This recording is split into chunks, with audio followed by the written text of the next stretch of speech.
Okay, for our second topic, we will discuss steady state heat conduction. So we've discussed before the different modes of heat transfer, but for this topic, we will only focus on conduction, or to be specific, steady state conduction. Now, to begin with, we have the outline. In the outline, which are the following. So we want to first define what is a steady state, uh, and then we want to also understand how is conduction happening based on the geometry of the medium. So we have a simple surface, which is a plane wall. We have a cylindrical surface, which is a cylinder, and also a spherical surface. Okay. So to begin with, the difference between steady state and transient state, no, is that, well, from the word itself, steady is there's no changes. If I, as you can see here in this graph, that you have two instances in time, which is 2 p.m. and 5 p.m. in a steady state, um, or a steady flow state. The temperature difference, or the temperatures of the inside and outside walls, are the same, from 2 p.m. to 5 p.m. Okay? And comparing this to a transient state, it starts with a 15 degrees Celsius on the left side and 7 degrees on the right side. And after 3 hours, you can see that the temperature has changed. Okay? So what happens is the heat transfer also changes over time. So as you can see, the very simple definition in heat transfer is that in steady state, the heat transfer is constant, no? And also the temperatures.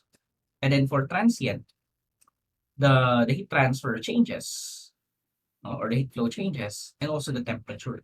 So you can compare this with an analogy with water, right? So if you have, let's say, a tank, and the tank is poured with faucet water, no? So if you can imagine, if the faucet water and the outlet of the tank has the same mass flow rate, then the height of the tank won't change, right? Okay.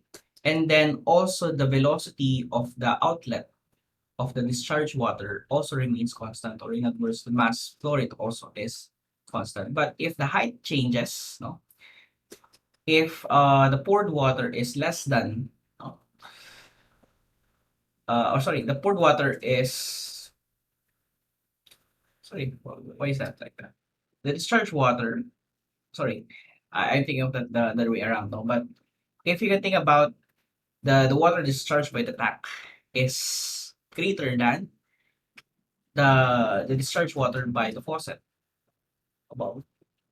Then as you can see, the height will change. So let's say it started with a full, no, full tank, and then after that, the height will go smaller and smaller until everything changes. So the flow here changes over time.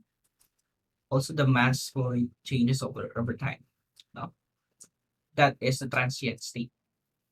No? So there is a time dependence of heat transfer in transient state, no? Or the transient process compared to the steady state. It is consistent over time, and that is much easier to understand, no? Or and also mathematically easier to derive if it is steady state. So we will only discuss at this point the steady state heat transfer, the specific heat conduction. So to make things also much simpler, in reality, heat transfer actually happens in three dimensions, no? If you, let's say, you have a block of steel, or this block of steel here, and you have a temperature difference within that steel bar, no, for example, or steel block, then the heat transfer will go, no, from high temperature to low temperatures. As you can see, it will dissipate for this example, it will dissipate to this portion and also in this direction, no, because there is a temperature difference, no, from 80 to 70 and 70 to 65. So there will be this two-dimension heat transfer, for example. But if this is also different, no, so as we can see, 70, 70, 70 for or the z coordinate, if this is also different, then this will be three-dimensional. No? The transfer will be three-dimensional. But since there is no temperature difference, no? So you can see, then this is we can assume that this is just two-dimensional. But anyways, it can happen still, no? But if you can imagine, the heat transfer could also occur at this direction, right? So you can imagine this is three dimensions, but to make things simpler, usually we'll deal with one-dimensional heat transfer because, for example, if let's say you have a house, right? And the house or the inside of the house is, let's say, hot, okay? And the outside is cold, right? So what happens is heat will transfer from the hot side to the cold side, right? So there will also still be a distribution within the walls itself. So you can imagine, let's say this is 40 degrees Celsius. This will be might be 39 degrees Celsius. So there will be a temperature difference also. No? So it is not just one-dimensional. But we can treat this as one-dimensional if the transfer on this direction is very small. No? Right? So we can just focus on the primary direction of the transfer. That is why this is just one-dimensional. Okay? So moving on, the simplest steady state heat conduction is to a plane wall, no?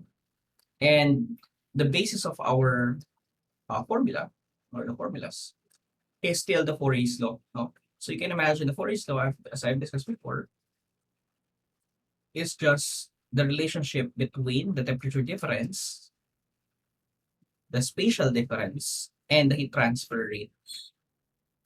Okay?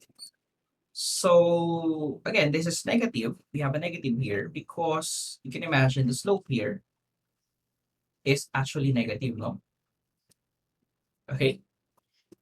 And then if we derive for the solution of this differential equation, we can actually solve for this, no? So as a matter of fact, let's show how we derive this formula. No? So you can imagine again, you have Q on is equal to negative Ka dt over dx. Okay? So let's first understand what are the variables here? What are the independent and dependent variables? Now you can imagine uh let's just say these two are the independent variables now, but in reality this is the dependent variable. But anyways, we can solve this differential equation using variable separable method, right? So you have q con multiplied by dx. So just cross multiplying this to the other side, and then you have negative ka dt. Okay. So to be able to solve differential equations, you have to really integrate, right? For variable separable. But before we can integrate this, so this is separable because we don't have the x, we don't have t, no temperature. In steady state, no. So in steady state, we are assuming that the q con is constant, right? As we've discussed before. And as we've discussed before as well, we can assume that the thermal conductivity is also constant, no? So within certain temperature ranges, it can be assumed that the change is negligible, no? So we can treat this as constant. So the area is also constant, so the area is not changing, right? Geometrically. So as we can see, we can integrate this directly. Just write Q here. And then you can factor out the Ka and then dt. So you can integrate this directly, right? But be careful, no, we don't have the limits yet. So based on the graph here or the figure, we can see that limits, no. So as the q goes from left to right, then we are traversing from zero axis or from the 0 point of the x-axis into L, right? So the final L will be L, sorry, the final x value will be L. So this will be L, and then this will be 0, right? For the temperature, the final temperature will be T2, right? So it is going from left to right. So the final temperature is T2. From the left is T1. So we have T T2 over T1 or T1. So simplifying this, if you solve this, you have Q dot. So the integral of dx is just x. And then you just have to evaluate this from 0 to L in your integral calculus. And then you have negative Ka. And then the integral of dt is just t. And then evaluate this from T1 and then T2. So what can you do here is you can distribute, right, in your definite integrals. If you remember, you distribute this and you can have L minus 0 is equal to negative A, and then you have T2 minus T1. Okay? So if you simplify this, you have Q is equal to negative Ka, T2 minus T1, okay, and then over L. But if you distribute this negative sign, you have a Q is equal to Ka, T1 minus T2, no, over L. Okay? So this will be your formula that you can use. No? So just remember that T1 here is the hot side, no? And T2 is the cold side temperature. Okay? So we can utilize this formula for steady state heat conduction in a plane wall, which is just one direction. Now we are neglecting the fact that heat can transfer also in this direction, right? So we are neglecting that fact. We only are considering this direction of heat transfer. So we can imagine the temperature distribution here is, if this is to say 30 degrees, then this is also 30 degrees. This is also 30 degrees. So it is consistent because if this is, let's say, for example, is 29 degrees, then heat will transfer to that. So this will be two dimensions. It will be harder to explain, how they're harder to understand as well.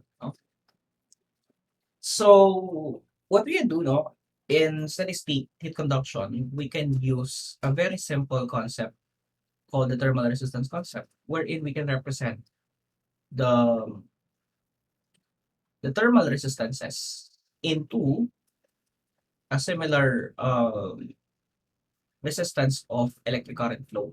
No? So if you can remember your electrical engineering class, that if you have a temperature or a voltage drop, V2 minus V1, then electricity will flow through that, which is measured in amperes, right? So the current is the measure of the flow of electrons, right? And it will also depend upon the resistance of the wire. So if the wire is highly resistant, then it will constrict the flow of electrons, right? So you can imagine the same thing with heat, heat transfer. If you have a temperature difference, T1 and T2, and you have, then you will have a flow Q, which is similar to amperes. And then the R here will be the thermal resistance, or the ability to resist uh, heat flow, the R here. No? So we can utilize this to simplify the problems in steady state heat conduction later. No? So if it, as you can see, we can change the L over Ka as before, here, into R. Ano? So the formula will be simpler than before, but you just have to solve for R. Okay. Now, in real processes or in real heat transfer processes, we usually have more than one modes of heat transfer, apparently. So let's say, if, for example, you have convection here, no? So you have convection here, you have conduction here, and then you have convection again. No? So you can have a wall with air on the other side and air on the other side, and you have temperature difference between the air and the surface, the two different sides of the surface, and then the surface again, and then the air.